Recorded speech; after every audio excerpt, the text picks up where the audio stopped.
तो दोस्तों नमस्कार, जय हिंद, वंदे मातरम। तो आइए शुरू करते हैं। रिजर्व बैंक ऑफ इंडिया ने वित्त वर्ष 2024 में 100 टन सोना यूके से वापस मंगाया है और इसे अपने भंडार में शामिल किया है। विदेशी मुद्रा संकट से निपटने के लिए आरबीआई ने गोल्ड को साल 1991 में ब्रिटेन के पास गिरवी रखा था। यह पहली बार है जब 100 टन सोना विदेश से आरबीआई ने अपने भंडार में ट्रांसफर किया है। बिजनेस टुडे की रिपोर्ट के मुताबिक आने वाले महीने में फिर से इतनी ही मात्रा में येलो मेटल को देश में लाया जा सकता है। भारतीय रिजर्व बैंक यानी आरबीआई के आधे से ज्यादा गोल्ड स्टोर विदेश में बैंक ऑफ इंग्लैंड और बैंक ऑफ इंटरनेशनल सेटलमेंट्स के पास रखा गया है। हालांकि इसका 1/3 हिस्सा भारत में भी रखा गया है। ऐसे में आइए समझते हैं विदेश से भारत 100 टन सोना क्यों वापस लाया गया है और इससे भारत को क्या फायदा होगा। आइए अब हम आपको बताते हैं कि आरबीआई के पास कितना सोना है। मार्च 2024 तक भारतीय रिजर्व बैंक के पास कुल सोना 822.10 टन था। इसका बड़ा हिस्सा विदेश में रखा गया है। अब रिजर्व बैंक ने बैंक ऑफ इंग्लैंड से 100 टन सोना वापस मंगवाया है। ऐसे में भारत में रिजर्व बैंक के पास कुल सोना 408 टन है। इसका मतलब है कि विदेश में और भारत में आरबीआई का रखा हुआ सोना लगभग बराबर है। गुरुवार को जारी वित्त वर्ष 2024 के लिए केंद्रीय बैंक की एनुअल रिपोर्ट के मुताबिक भारत में 308 टन से ज्यादा सोना रखा गया है, जबकि अन्य 100.28 टन सोना स्थानीय स्तर पर बैंकिंग विभाग की संपत्ति के रूप में रखा गया है। सालाना रिपोर्ट में कहा गया है कि कुल गोल्ड रिजर्व में से 413.79 टन विदेश में रखा गया है। आइए अब जानते हैं कि आरबीआई अपना सोना विदेश में क्यों रखता है। साल 1990 और 91 के विदेशी मुद्रा संकट के दौरान भारत ने $405 मिलियन का लोन लेने के लिए बैंक ऑफ इंग्लैंड को अपने सोने के भंडार का एक हिस्सा गिरवी रख दिया था।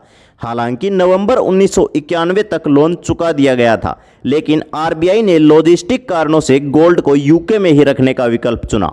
विदेश में रखे सोने का उपयोग कारोबार, स्वैप और रिटर्न के लिए किया जा सकता है। आरबीआई इंटरनेशनल मार्केट से भी सोना खरीदता है ताकि आसानी से किसी लेन देन के लिए उपयोग किया जा सके। आइए अब आपको बताते हैं कि आरबीआई ने अपना सोना वापस क्यों मंगवाया है। पिछले कुछ सालों में कुछ देशों के बीच भू राजनीतिक तनाव पैदा हुआ है, जिस कारण इंटरनेशनल स्तर पर सोना रिजर्व करके रखना जोखिम भरा हो सकता है। खासकर पश्चिमी देशों की ओर से रूसी संपत्तियों को फ्रीज करने से विदेशों में रखी संपत्तियों की सुरक्षा को लेकर चिंताएं बढ़ गई हैं। ब्रिटेन से वापस सोना लोन के लिए आरबीआई के हालिया कदम से संभवतः ये चिंताएं दिखती हैं। आइए अब समझते हैं कि आरबीआई इतने सारे सोने का क्या करेगा। आरबीआई सरकार के परामर्श से स्थानीय स्तर पर रखे गए सोने का उपयोग स्थानीय सोने की कीमतों को रोकने के लिए कर सकता है।